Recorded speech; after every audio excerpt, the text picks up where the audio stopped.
Welcome to the Mischief Maker broadcast, where chaos, creativity, and common sense collide. Your host, Joel Freeman, was kicked out of high school in Alberta, Canada. He left home at 17 and hitchhiked around North America as a long-haired hippie and dope-smoking fool. He made a 180-degree change, becoming one of the first chaplains in the history of the NBA. As a professional speaker, Joel has traveled to well over 55 countries. His many books have been published in 28 foreign translations.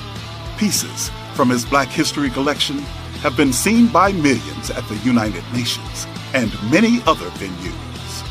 And now, the Chief Mischief Maker himself, Dr. Joel A. Freeman.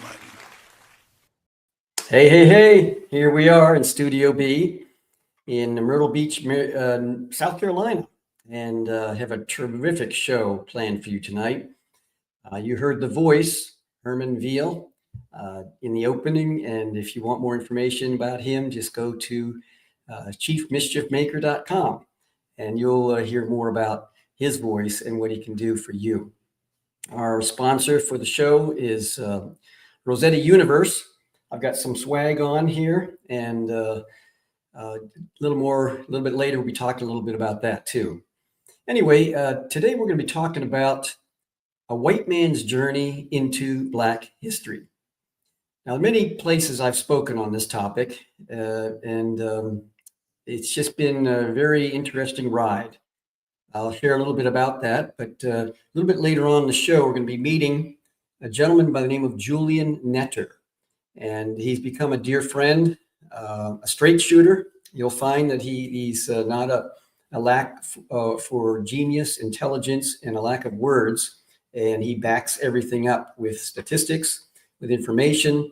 And as you know, this is a politics-free zone, so we'll do the best we can to share this information in a way that will connect with our audience.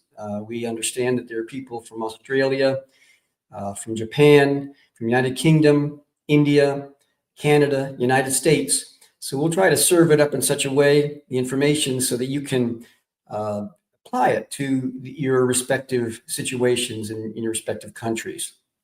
Now, what happened with me is I was raised in Canada. And as you can see in the intro, I had a bit of a situation for close to 2 years traveling, hitchhiking all around North America. I do not highly recommend it for today. But back then, it was a blast, and it was a very instructive time. Learned a lot about myself, learned a lot about people throughout the country, throughout Canada, United States, and that launched me into quite an adventure. Became one of the first chaplains in the history of the NBA, and just a lot of things that I learned from the players, the questions they asked, that forced me to begin to start studying on a deeper level. So 1980, that's when I embarked on some very serious study. I would watch films like the BBC series, Africa, A Voyage of Discovery, 8-part series, Eyes of the Prize, Part 1, Part 2, and then a number of books. Met Ivan van Sertima, who was an Afrocentric scholar, who passed away in 2009 from Rutgers University, originally from Guyana. And he was one who was extremely patient with me because, man, I had questions, all kinds of questions about all kinds of situations that I just didn't fully understand and had never been taught in school. So what started out as a journey with players asking me questions as a chaplain, and what did Jesus look like? What part did people of African descent play in biblical and extra-biblical history? They didn't ask it quite that way, but that's what they were asking. And I didn't know how to volley in conversation. So while a lot of people enter into discussions, like in Japan, the challenges between Koreans and Japanese, and vice versa, is palpable. If you're in Europe, Scandinavia, it's the Roma people, and if you're in Mexico, the darker the skin, the more prejudice a person experiences. In India, there are challenges. Muslims and Hindu and Sikhs, and in Great Britain, I mean, there's just so many different layers there, from history, of the world domination, sun never set on the British Empire, to today.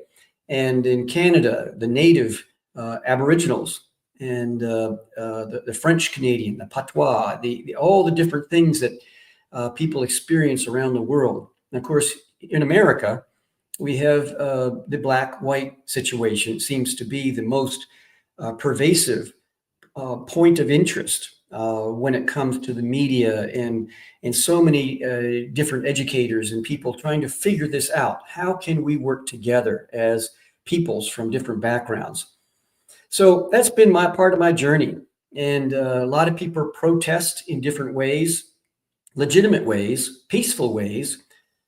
We have, in the 60s, we had the people writing songs, Bob Dylan and others, Blowing in the Wind, and all these different songs that were written. We have a lot of the protest songs that were written for Black Americans that were sung during some of these protest marches, and marches in Selma and Birmingham and Atlanta and St. Louis, all kinds of different places that people fought against bigotry and prejudice and lynching and so many different aspects in this country. So what I've tried to do in my life, and I've made mistakes along the way trying to figure this out, but I've tried to come up with solutions and be a solutionist about these things. It's one thing to moan, complain, and to be a victim, and to say, this is happening because of X, Y, or Z. And we meet people from all different backgrounds that say, well, I came through the same situation and I did not allow it to hold me back. Other people, I came through that same situation and it held me back. And it's hard to ascertain sometimes some of the challenges that people have that come against them from a racial standpoint. And so one of the things that I did early on is I ended up co-writing a book called Return to Glory. And it's subtitled The Powerful Stirring of the Black Race. And this book became a film endorsed by Julius Erving and many others, Dr. J in the NBA. That book became a film, a 33-minute film that has been seen by millions of people. Adrian Branch was the narrator for that film. And it became quite a film that's going all over the world. And the impact that it has had on people has been phenomenal. This film, this painting, this is a 4x5 card, but I commissioned a painting for this from a gentleman by the name of Leonard Freeman, who just passed away last year. It's a young man looking back to Africa. And I think that is really what Return to Glory is all about. It's like the ratchet wrench, you got to do the click, click, click, and look back and figure things out, the good, the bad, and the ugly. And now we're ready to make a forward move. And some people view the click, click, click as a negative move. And I don't. I think it's important we walk, we run, we crawl straight toward the most uncomfortable topics, whatever that may be. Here in the United States, it's Uncle Tom, 3/5 of a human being, reparations, should we tear statues down, scientific racism, and we can go back all the way in UK history. Some of the things that emerged around the great chain of being and so many other different things that have occurred. Manifest destiny, the doctrine of discovery. I'm the type of person that flinches or walks away from any hot topic. I think it's important we walk straight into it. And that's one of the things that with Dr. Walter Milton, we co-authored a textbook and K through 12 called Black History 365, which is now in well over 500 school districts around the country. And it's filled with QR codes, it's images throughout, over 2,500 images. And one of the things that we decided to do is that we're going to have something called the elephant experience. So this is one, for instance, when you see the funky elephant in the upper left-hand corner, you see that that's kind of an approach to dealing with difficult topics. And that's been the desire for myself and so many other people. And that's why we're going to be talking with Julian in just a little bit. But I'd like to play a song right now. It's a song that I wrote that at first was spoken word. And I think you'll capture the spoken word elements in the lyrics as you hear the song. But then I turned into a blues song. And hopefully you can capture the message of that song. Mel, let's play that song.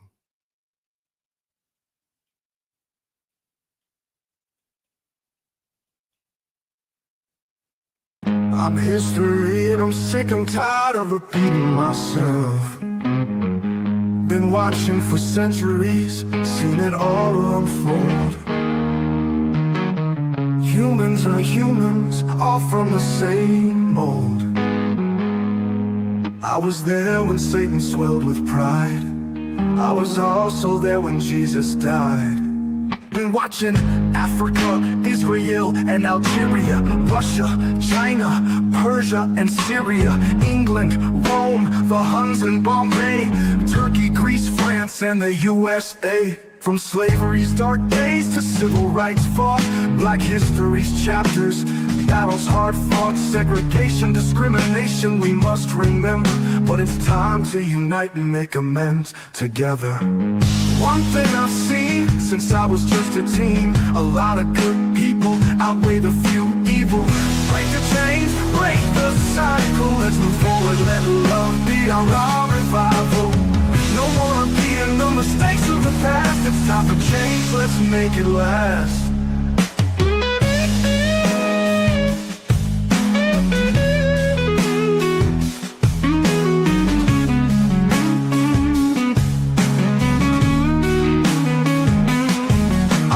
Tired, let's break free and embrace uncomfortability. No more ignoring, let's heal the divide. Learn from our past, let love be our guide. In America's story, chapters filled with pride, but also deliberate acts of shame we won't hide. Native land stolen, oppression and pain. It's time to acknowledge, it's time to reclaim. From the Civil War to battles for justice and peace, the fight for equality will never cease. We can't erase the past, but we can grow. Let's build a future where the truth will glow. I'm sick and tired of repeating myself, but hope lingers on, it's time to delve into a world where history's lessons we've learned. Let's rewrite the future, let humanity be heard. Break the change, break the cycle, let's move forward, let God bring revival. No more repeating the mistakes of the past. It's time for change, let's make it last.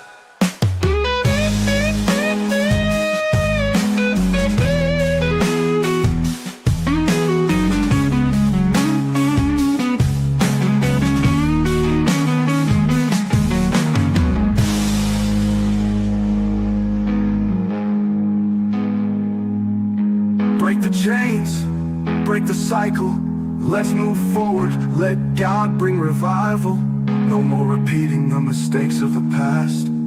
It's time for change, let's make it last.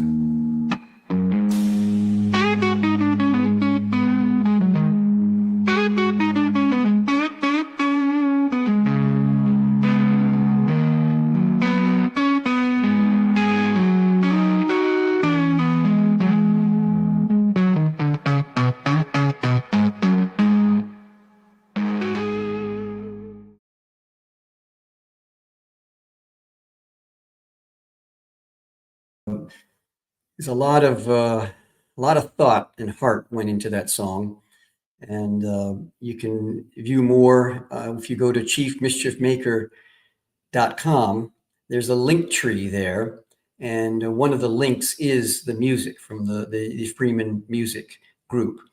I want to introduce our guest for this evening. His name is Julian Netter, and he is the founder of the He's the founder of something called We Are the Builders, and dedicated forensic historian committed to the revitalization of the Black community. His work on rebuilding social and economic infrastructure, bringing racial wealth gap, and reintroducing vocational and technical education as the pathway for youth empowerment and generational change.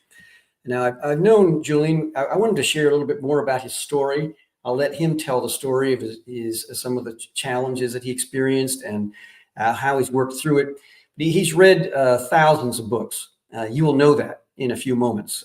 He's very well aware of all the different dynamics. We're going to keep this as politics free as possible. And Julian, come on board. And thank you so much I know you're going through an awful lot in your life right now.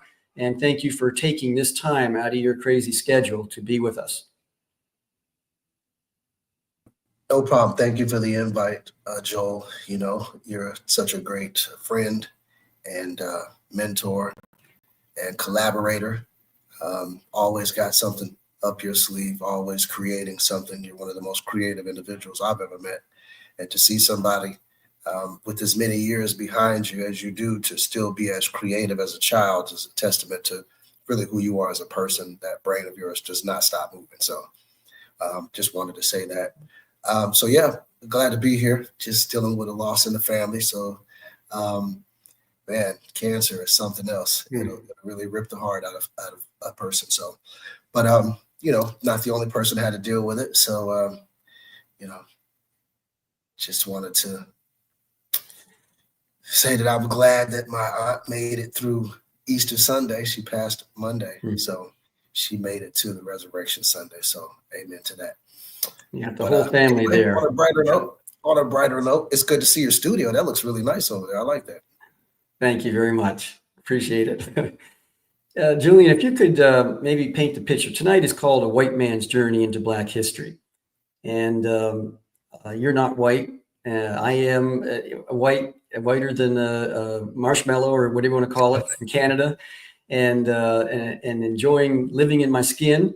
And you enjoy living in your skin. And we've had some very blunt, straightforward conversations. And just share a little bit with the audience how we met, but take the broader case, you know, broader scope in terms of connecting with people around the world. Right. So we met during the pandemic on the Clubhouse app, which, you know, at one time was kind of the only thing for people to do, being shut into the house and, you know, social distancing and the lockdowns, et cetera. So it was a great way to, you know, still have interactions with people in your local community as well as all over the world, as you said before. And so we met, and I believe it was one of the rooms that I was hosting at that time, and sharing, you know, my take on history as a forensic historian and somebody who spent, you know, 25 years of my 48 years really digging into history to answer the question of why. And the first question was, why am I in this prison cell? Was the first question I had. Bright kid. Stop there. That sidebar. Share that story a little bit. Right. So let's see. I was about 19 years old, fresh out of high school and college, and you know, hanging around the wrong crowd, if you will. But in the time that I grew up in America, this was during the time of the Iran-Contra scandal and the proliferation of cocaine, later turned into crack cocaine in this country. And for many people who might not be old enough to remember, but for those of us who do, it was a different world. You know, we could turn the TV on and they would say this thing that we don't really hear anymore. We hear about mass shooters, but we don't hear about innocent bystanders. And so many people lost their lives who had absolutely nothing to do with the narcotics or the gang activity or the crime. It was just a travesty, but it was a different world. And we know now, hindsight vision is 2020, that there were parties who were involved at a very high level in the government, in Nicaragua, and that whole thing, fighting communism over there and using the drug trade in order to arm a military force in Nicaragua, for a reason we're not going to get into now. But that was one of the first questions that I had to ask when I looked in that prison cell in 1997, 8, 9. and said, why are all of these men who look like me in this place? And these circumstances were so new. It was a new phenomenon, gangs, cocaine, crack epidemic, and the drug trafficking and the wealth that it created, but also the violence that it left in its wake. So I started asking questions about how this happened to my community, because I remember the community before the drugs came, and you would have older ladies and gentlemen sitting out on their porch, watching all the kids in the neighborhood. And before you made it home, your parents knew if you did something you weren't supposed to do, because we had what you call community policing. And that doesn't include guns, badges, and a black and white. It was the respect that community members had, that they could point to the actions of a child, take it to the parents. And usually, as we say now today, we got a whooping over there and a whooping when you got home. So there was a lot of structure and discipline in the community at that time. And so I really wanted to understand why the community socially stratified itself into this pressure cooker of guns, drugs, violence, gangs, etc. And so as I started, on that historical journey, it took me through government, politics, race, history of America, the history of the world, the history of religions, different institutions that sometimes we take for granted how these institutions got here, like the U.S. healthcare system. How was that thing created? So many other things that I really, had questions about, in order to understand why I was where I was, with all the promise that I had in my future. So I didn't kill anybody, I didn't hurt anybody, but I was an African-American man in a state called Oklahoma, and they have a reputation all their own, so I don't have to add anything to that. But definitely they were, as we said in those days, they were giving people the maximum sentence they possibly could.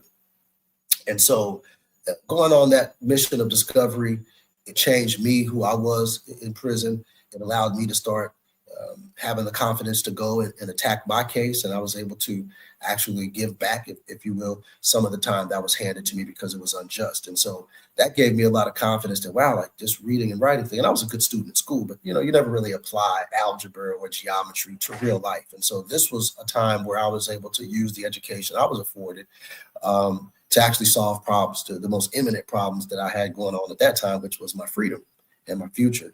So when I got out of prison, which I spent a total of 14 years in prison, when I got out of prison, I was able to take that same sort of love for education and apply it to things around me. And thus, I continued to read, continued to educate myself, got involved in politics and government and obviously the nonprofit space with We Are the Builders, to learn how to solve problems. But what I learned on my journey was that we can't solve problems that we haven't properly analyzed. And that's what I tried to do, was from an unbiased perspective, really analyze what was the government's role in many of these things. What was the Black community's role? What was the white community's role? What was the global impact on, this drug trafficking into our country? And the craziest thing I've discovered was that it was all based on the fight against communism. Who would ever thought that, right? So there's a lot to the story, more that I could probably go into here on this show, but just kind of giving you a little bit of the seed that sowed me, which was I was in a real life situation, and I was able to apply the education that I was afforded and actually get myself into a better situation in life. And then, get out of prison and actually use that same problem solving technique that you use with Rosetta Stone. Shout out to Rosetta. And, those same sort of problem solving methodologies that you have, developed with the Rosetta Stone program was kind of the same things that I was developing, and it ended up being We Are the Builders for me. So I'll give you a little bit about We Are the Builders later, and I'll let you get to your next question. Yeah, I want to learn more about that, and I want our audience to learn more. We're going to take a short break here in just a few moments to watch a short video from Rosetta University. But before that, I wanted to help us understand a little bit about the progression when you came out of prison. 14 years, right? And Yes, you'd read 2,000 books in there. And what was that like kind of a weird situation? Some people come out of prison and it's like everybody's got their faces in a cell phone, or it's just a totally different world for them. What was that like for you? Yeah, well, ironically, you might be remembering a story I probably told you, because I've told that story before. My first day when I was released from prison after, more than a decade, I remember going to the courthouse to, start paying the restitutions and fines and fees that you have to take care of when you are released from prison.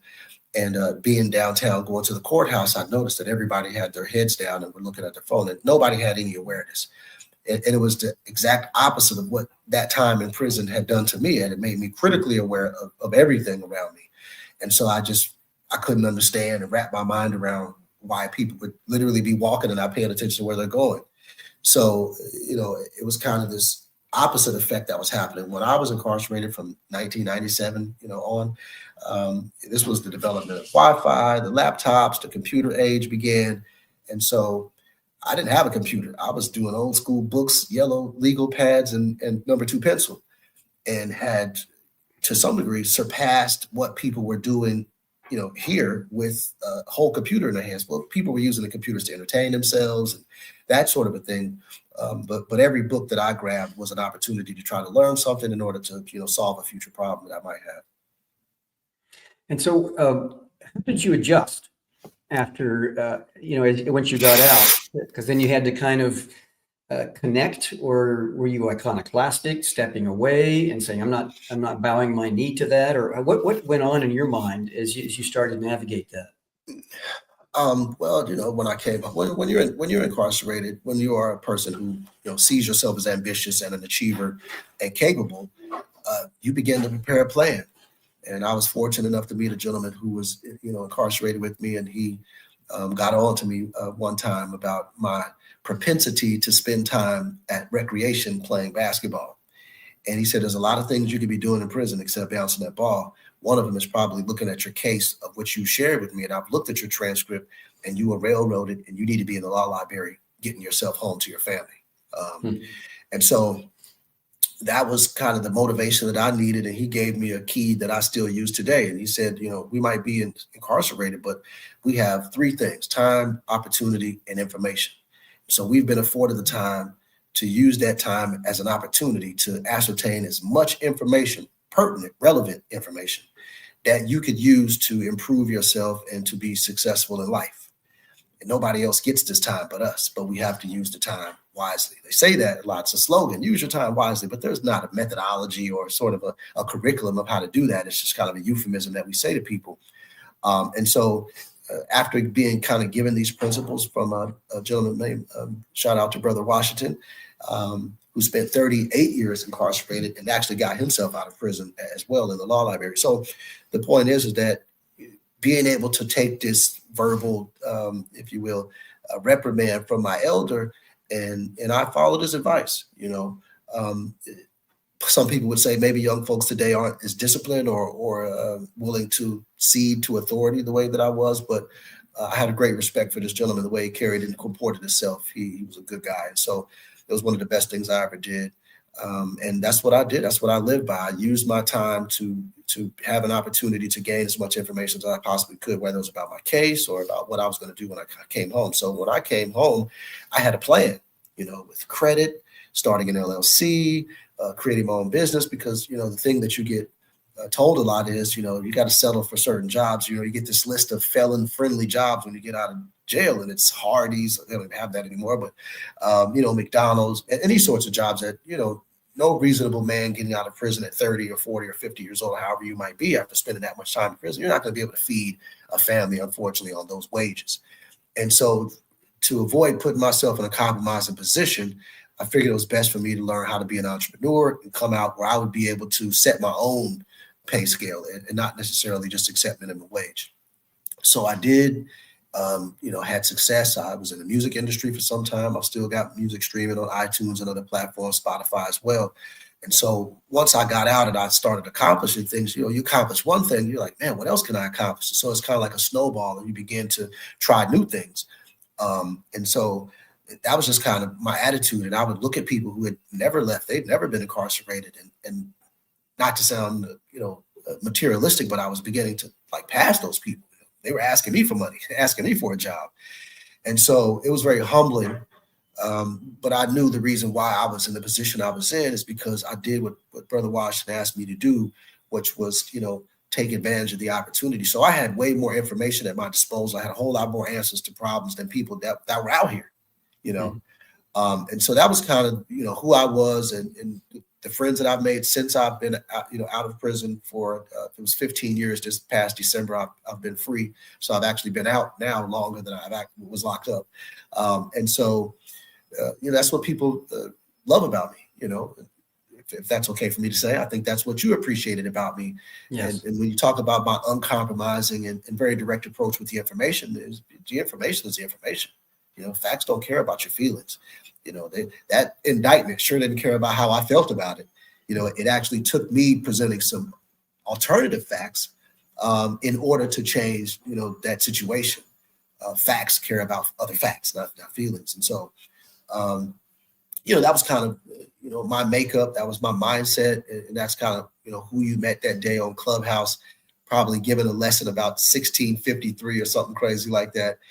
And the fact that people would pull up to a room to the hundreds of people, it was surprising to me that people really cared about history and government and politics and things like that. But I think people really do care about history, particularly when they learn things that they had no idea about, that they scratch their head as, how the heck I didn't know that, you know? So. Thanks. I got a very interesting question on the other side of the break, but we're going to now listen to a video, watch a video called What If?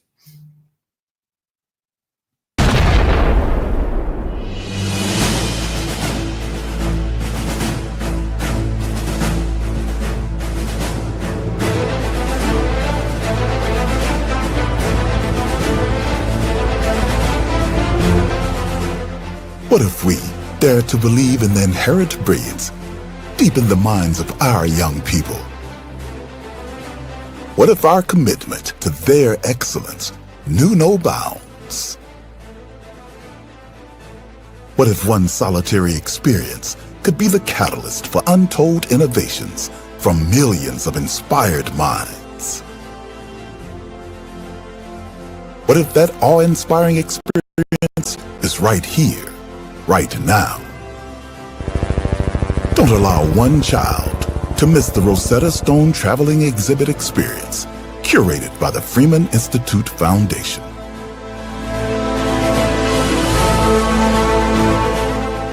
Become part of a world-changing legacy project, empowering generations to become solutionists and equipped to address the greatest challenges.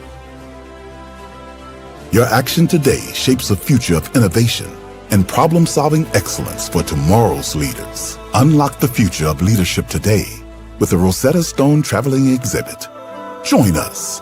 Get involved. Dr. Joel Freeman, the visionary founder, eagerly anticipates your questions, ideas, and valuable advice as we embark on this transformative journey. Contact Dr. Joel Freeman. Text the word Rosetta to 410-729-7800 to request a personal call.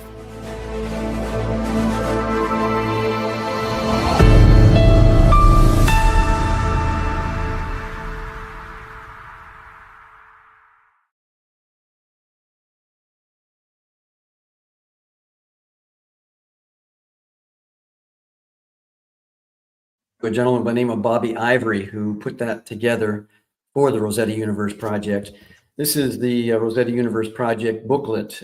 We have folks like Dr. Ben Carson, Smokey Robinson, Kathy Hughes, and others on our advisory board. And I'd love to talk with anyone who has any ideas, questions, comments, connections. We're wide open for any wisdom anyone has to share about this. Rosetta's Universe is basically, we're taking this ancient artifact called the Rosetta Stone and transforming it into a modern metaphor for problem solving and critical thinking for this generation. And that in a nutshell, it's a lot to put that to music, if you would, to share a big story, but feel free to reach out about that. Anyway, right now, what I'd like to do is switch back over to Julian. And Julian, you have been through an awful lot, and it reveals to me something about your character and your nature. One of the challenges, I would think, I'm just conjecturing here, is that when you have kind of pulled yourself up by your bootstraps, you have confronted juvenile thinking and behavior within yourself. How is it in working with other young people that maybe are talking about being victims, are angry, are frustrated, and so many legitimate issues that they can point to as to why they can't do what you've done in the way that you've done it? Yes, you're an inspiration. It's like Michael Jordan. He's a there's a big fight about who is the GOAT, the greatest of all time in terms of basketball. But when it comes to coaching, when he was with the Washington Wizards, it was very difficult as a coach. Put him on the floor, he'll take over. But to motivate and encourage other young players to do what he did, it did something inside of him. That lack of patience, whatever it was very difficult for him. And if you can kind of share what you have done to work through all of that, or maybe you're still working through it. Well, when you've read 3,600 some odd books or so, early on in the process, I would try to force feed people the information. You don't know this thing, and you get frustrated because people believe fallacies and historical misnomers and things of that nature that disallow them to engage with somebody who is aware of these things in a really high level discussion of the world around us. We could be talking about the latest thing in the news, the latest tragedy, the government's going to do this, or so-and-so is running for this office, or how did this person get rich? When you really don't understand the world around you, it makes it difficult, particularly to have a conversation with somebody like me who's going to, take the time to now actually give it to you. And so that's what I really learned to do. When I first got the information, I wasn't a teacher. I was just a student, but I was a student trying to teach. And the difference between a student and a teacher is the student doesn't have patience for other people. The teacher does.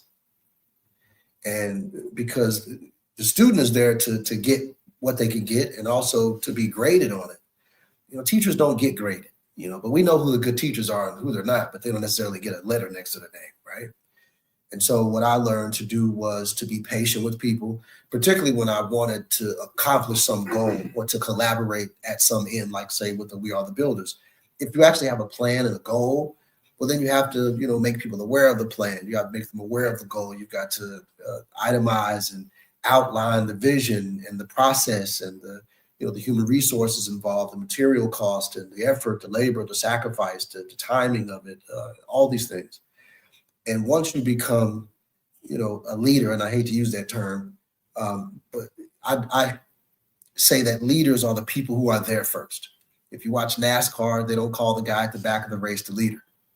But in many businesses, the guy who's sitting on his laurels and not doing anything is called the leader, while the person who's literally out there doing the manual labor, the physical labor that is the result of whatever competition or business you're in, is the person who's really doing the leading. And so what I realized is leaders have to be willing to, put their gloves on and get in there. And so that's where I developed the ability to be patient with people, to teach. I learned to ask questions. I think that was one of the best things that I ever learned to do, was not to tell people what I know. It's to ask them what they know. Because when a person is put on the spot and asked, do you know the capital of such and such? And they don't. It's a very humbling experience. Now some people might not be mature enough to deal with it. They might want to fight you because you're telling them something they don't know. But the overwhelming majority of people, once being asked a question and they don't have the answer, and you give them the answer, well, now you've built a relationship with them. And in some cases, they might come back with questions of their own. And so that was the sort of the style that I developed, if you will. After consuming all the information, you then have to know how to distribute the information back to people to interest them to want to read some of the books that I've read so we can actually talk about them. So the answer to your question is to not get frustrated with people and have more patience with people, is to realize if I really have a goal, it's going to take more than me to get there. And so if I'm the person who has the information, then it's my job to become the teacher to share the information with other people. And so it's a sacrifice, it's a responsibility, it's a role that you have to accept and take on. You're a historian. Nobody told you to be a historian. Nobody gave you the instructions to say, go be a historian, Joe, right? I'm sure you collected enough history to where you were like, probably your wife was like, Joe, you need to get this stuff out of the house. You might need to get you a museum, you know? And so at the end of the day, it was you solving a problem. The solution is that you are. And the problem for me is people not knowing. I had to become the instrument and the vessel which through they were able to know. And so that's how I was able to get over the frustration, that whole thing with patience with people. Well, that's a great response. Because there's, people with solutions, and then we need to mix emotional intelligence with that solution, with our solutions. And it just takes learning. I love the idea of asking questions and getting into the life of the person. I think it's someone said we're all tuned into WIIFM. What's in it for me? And if we can make our solutions packaged around what's in it for me, for that person, then I think it becomes more palatable. A little bit of honey with a pill, and it's much easier to absorb. Our listeners, our watchers, viewers are encouraged to ask questions. I don't see a question here necessarily, but you may or may not want to respond to this, Julian. But Maryland, she says, I take issue with what a fact is a fact. With a fact is a fact. Facts are always relative to time and space. Newtonian physics were seen as limited after Einstein, and Einstein, seeking a unified theory of matter, had to confront quantum mechanics. When we observe the movement of particles, it alters their movement. Facts are at the bottom, subjective, which isn't a bad thing. It's the subjective nature of facts that leads to new questions. So I don't see a question there necessarily, but does that launch anything in you? Well, the example given, is there anything tangible that is being described as a fact in that sentence that we can hold in our hand? Mm-hmm. And so it's not necessarily empirical. We can't touch it. And the things that I deal with are things that we can touch and have touched people. I deal with things like social stratification. There's not much Newtonian theory around why certain groups of people arrive at the station and place they are within different societies. We could look at India with the caste system. We wouldn't be lost with the facts of these people are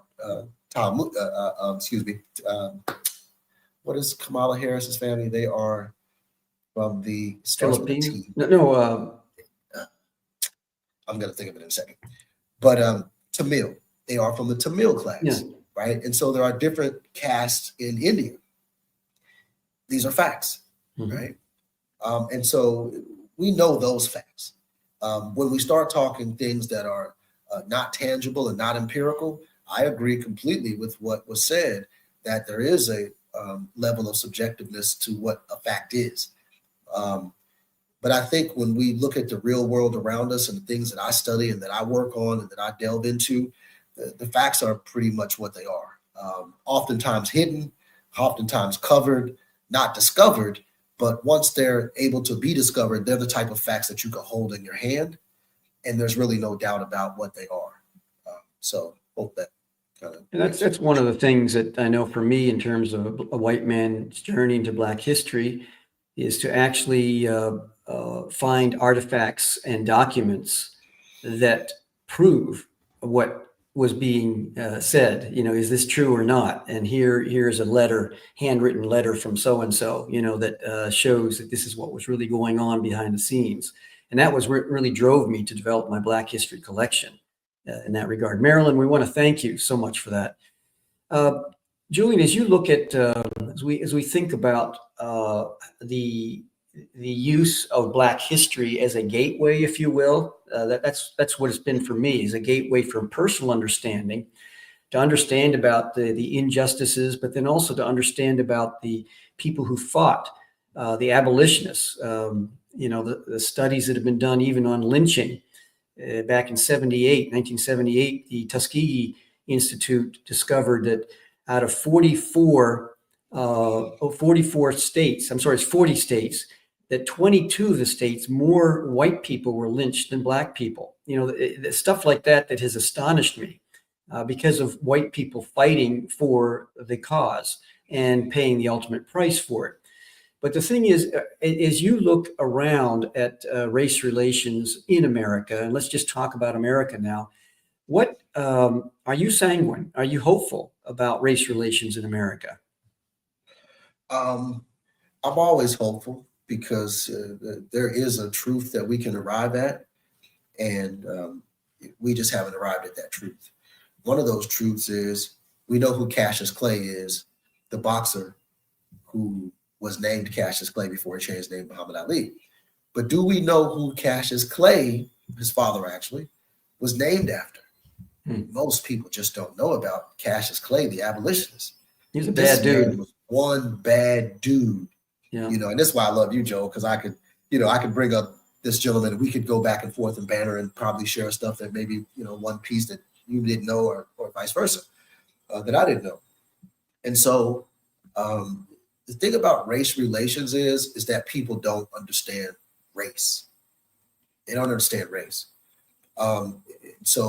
Ironically, I was told recently in my workplace by HR that we can't use racism. I was like, what? I was like, that's too inflammatory. I said, okay, but what if we're actually describing a situation of racism? Well, let's find a better word to use. And so I asked my HR professional, could you please define race and racism for me? And I mean, it was a call like this, a Teams meeting. We were on video, and there was just no answer. And my HR professional is actually a young lady who's of Indian origin. So nothing against her not being a true American, but we're talking about somebody who immigrated to America at 24, 25, and now began to study the history of this country. People who've been in America their whole lives don't know the history of this country. So it really puts you at a disadvantage. And so again, there goes back to me asking questions. And so when they were unable to answer the question, I literally took this HR disciplinary call where they were calling to discipline me, probably to give me some sort of disciplinary misconduct about this issue. And so by the time I got done, I had taught these people. I work in healthcare, and I taught them about the Henrietta Lacks. I taught them about the Tuskegee experiment because we were marketing to some over 65 seniors at a community center, and they were all African-American women. And one of the ladies looked at some of the advertisement, and she's like, it's not marketed to me. It's not for us. And so I went and asked her a couple more questions. And so we had a really good conversation about how the healthcare system in America has been weaponized against Black people, particularly Black women. And so I took this back to my supervisor, and, he just really didn't know what to do with it. And so I was just trying to explain to him, like, when we're marketing to a specific group of people, we have to have cultural competency of that group. If we go to market to an Asian family, we walk in their door, we should probably know to take our shoes off. Or if we're asked, we shouldn't feel any way about it, because that's being respectful of their culture, right? And so cultural competency goes both ways. So the point I'm making is that most people don't really truly understand the origin of race. They don't know what racism is. They're not familiar with the 1638 Maryland Doctrine of Exclusion. A lot of people know about the Civil War. They have no idea why we call debates as a formally structured activity Lincoln-Douglas debates always, right? We don't know that history. We don't know the history of Bleeding Kansas, how the precursor to the Civil War was actually the Bleeding Kansas incident, where they removed the protections of the Missouri Compromise and they tried to turn Kansas into what they call a sovereign state, popular sovereignty state, meaning if we got 501 people who want slavery and 499 who don't, this is a slave state, right? So this is what really culminated and led to the Civil War. And so for white Americans, if we were in the school actually teaching the truth about American history, not just Black history, because Black history is American history. And so when we talk about American history, who were all the white people who died in the Union Army that led to the freedom of the slaves? Can anybody name one soldier, not the generals, not the president, but just name me a soldier from the Civil War who was white and died that led to the freedom of Black people? People can't tell you that. That's why we have a race problem in America, because white people in America have nothing to feel proud of when the story of racism comes up. But if our young students, Black and white, are educated about some of the valiant, brave efforts that were given by some non-melanated people, white folks, I think it would give the impetus and the attitude for young white students to be like, hey, man, that guy Cassius Clay is a bad man. I think I'm a bad man too. And so now people can conceptualize being, tough or, stern with actually a really human principle, which is compassion, right? And so once we marry those things together, now we have created a compassionate group of people who are cognizant of their history. But as a man once said, those who don't know their own history are doomed to repeat it. And so we're continuing to repeat a history because we don't understand the history of Black people in the Republican Party, perhaps. This thing called lynching. The reason why more white people were lynched in America than Black people was because the origin of lynchings was to destabilize the Republican or the conservative support, the abolitionist support for the Black former enslaved people post-slavery. And so those, quote, first Ku Klux Klan outfits had what you call like a playing card in their hands. There was a card of all of the Black members of Congress, hundreds of them, and the white Republicans who had supported them, helped them, elect them, and were their constituents. These men were changing laws in the states in the South rapidly. This is what led to the beginning of the Ku Klux Klan, not just because white people even hate Black people. No. It was a specific subset of white people who had to first fight against the white people who did the right thing, the upright thing, the just thing, which was fight against slavery. For whatever reason they did it. Mm-hmm. For whatever reason. Some people, I'll talk to some scholars who will say, well, those white people didn't care about Black people. Who cares if they cared? They put their lives on the line. They fought and died. Would you do that today? You care, right? And so I think to some degree, without sounding like a white apologist, we just have to give credit to the white people who actually did the right thing and made those sacrifices. I think when we start there, I think there are more white Americans who would be so much more welcoming of a conversation about how to solve the race problem today if they knew that white people were a part of trying to solve the race problem yesterday. I'm not asking white people today to do anything that you haven't been doing since 1630 when the Quakers in this country did the first protest against slavery, right? It was the religious Quakers who actually were the first people to protest in this country against slavery, right? So when we don't know the history, we don't have a decent concept of it. And so this is what race relations in America is today, is that whites are bad, Blacks are oppressed. While there are Black billionaires and there are white people who aren't bad. So we're not being honest about what is the makeup of these two groups in order for us to solve the problem that exists between the two. I wanted to clarify something before we go to this question, is that it was more states with white people being lynched. It wasn't more Blacks being lynched. It was just the number of states. A higher number of whites were lynched in those states. And I just wanted to paint that picture that there's been a lot of people on both sides that have been fighting this thing for centuries. This is something that has vexed our country for centuries. Here's a question from Christian Norton. Many lynchings of white people were Italian Jews, often described as swarthy. Often it was based on faulty anthropology and sociology, such as evolutionary psychology, where white was at the bottom, was at the tops and Blacks at the bottom. Italians and Jews were just a step above. Please comment. I don't know for sure about the swarthy complexions. I'm sure that there's been plenty written about that. I just know that when it comes down to it, that there were people that were giving aid and comfort to Black people, and we have the whole Underground Railroad, of course, that a lot of white people participated in. The fugitive slave laws drove people to go north into Canada in the mid 1850s or so. And so it was a situation where whether they were swarthy or not, I mean, we have the Freedom Riders, a lot of Jews, a lot of whites, a lot of folks, young students were in the South getting beaten up and killed and everything else. So I'm not sure that was a huge factor. They were looking at who was aiding and abetting, who was providing comfort, who was hiding people, who was employing people, and that was the target. And the threats were previous, that were given prior to, if you don't do this, you know what's going to happen to you, and still doing it and then paying the ultimate price. So do you have anything you want to comment on that, Julian? Yeah, great observation, Christian. I will say this. When we start looking at this particular period, again, being a forensic historian, I'm very heavy on chronology. Sometimes when we take things out of chronology, we lose balance in what we're discussing. And so when we look at anthropology and sociology in what, 17th century? To what level have anthropology and sociology developed at that stage? Right? We're still building the first universities in the world at that time. Mm-hmm. So sure, there were mistakes that would be made anthropologically and sociologically because they weren't necessarily disciplines taught to masses of students. Additionally, I will say that there's absolutely no doubt about who the white people were who were lynched. There's no doubt about who those people were. There's actually it was a congressional hearing that was held in 1867, I believe. I have to go back to my notes from a lecture I gave years ago. And when I read the transcripts, it actually described who the people were that were the Ku Klux Klansmen. They were former Dixiecrats, Democrats. They were former, Confederates, right?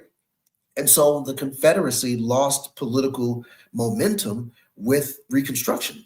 And Black people were being elected into office, not just like I would say they are today when I look at a lot of Black leaders. They're not passing laws and legislation changing the quality of life for Black people. They're just really, no disrespect, they're Black people who hold an official public office, they have a nice title, but they are not doing anything to take the boot of white supremacy off of the neck of Black America or any other group of people for that matter. They're collecting a check, living in really nice neighborhoods, and in most cases, next to the same very white people that they say that they don't like, ironically, right? And so I think what we have to do is understand why they lynched these people, because once we understand the who, what, why, when, and where of lynching in America in the 19th century, we will understand that there would have been no reason to lynch Jews and swarthy people. They had no political influence. This is the reason why the Ku Klux Klan wore hoods, because many of them were elected officials, public officials, known entities, businessmen, et cetera, who couldn't reveal their identity, right? But the abolitionists never hid their identity, and so after the Civil War, probably the last thing they were thinking was that some terror cell was going to be created here in the United States of America in order that they attacked them. And I want to give one additional point. There's a great piece of research that was done by the Executive Intelligence Review. It's a research periodical, a research group. Now, please don't get caught in the hype of the man who founded it, Lyndon LaRouche. He's not a very good character. But I will say this, if you look at the research that was done by the Executive Intelligence Review, it's irrefutable. And so when we look at the Civil War and what really happened in the Civil War, people don't understand that the Civil War was very much brought about by British agents in America. Remember, we stole their country, quote unquote. Right. And so Britain never ceded its interest in America after the War of 1812, when they burned down the White House and James Madison ran down the street in Washington, D.C. No. Right. They consistently had interest in America. And there are certain particular groups. I'm not going to name any of them. I challenge people to go find the Executive Intelligence Review report on the Lincoln assassination. It also has some information in there about the Kennedy assassination. And you'd be surprised to really see who the forces were that were involved in a setting about this thing called the Civil War. And the final point is we don't understand who the people are who are lynched when we don't understand this political complexity, which could be shown to be culminated in what happened to the man who was the Secretary of the Confederacy at the end of the war. Well, he went to Britain and became one of the greatest writers of jurisprudence in the history of England. His name is none other than Judah P. Benjamin, right? And so when we understand who the characters were and what the play was, what was happening in England, we got to know about the Battle of Waterloo, which completely upended the city of London and who had control over the finances of London. This is when Rothschild, with his agents and his spies, was able to get word of Napoleon losing it at Waterloo.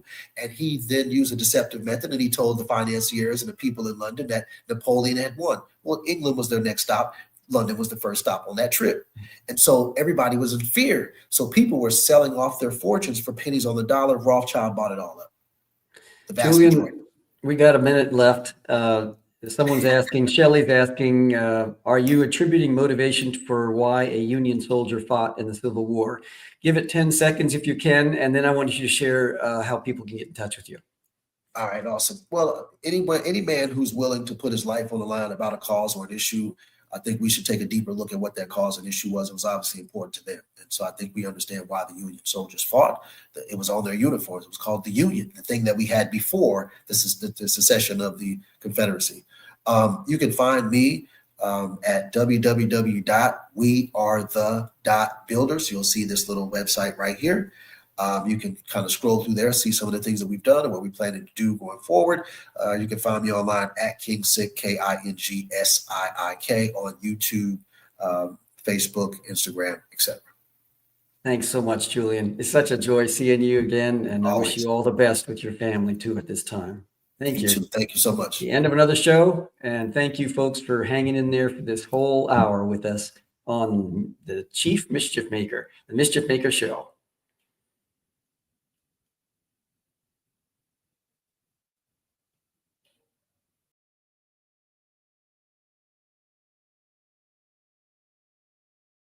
You have just experienced another episode of the Mischief Maker broadcast.